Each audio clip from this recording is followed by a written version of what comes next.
Welcome, today I'm showing how to change icon shape into your Nothing Phone 1. First of all, open your Play Store and just a second, find our Play Store. And into your Play Store find an X icon changer application.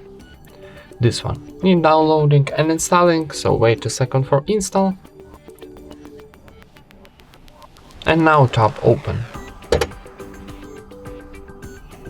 Sometimes need close ads firstly, and now we open our application. So now from the list choose your apps. For example, maybe it's YouTube, will be nice. So now choose your application. Now from the library of icon choose your new icon, maybe this one.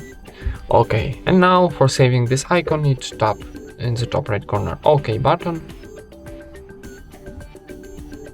Wait a second for generating new icon, and now need close ads one more time and one more. Okay, now we got message that add to home screen or not, so tap add to home screen. We got success message, so go to our home screen and find our new YouTube icon of our YouTube. And that's it. Thank you for watching, leave thumbs ups and subscribe to our channel.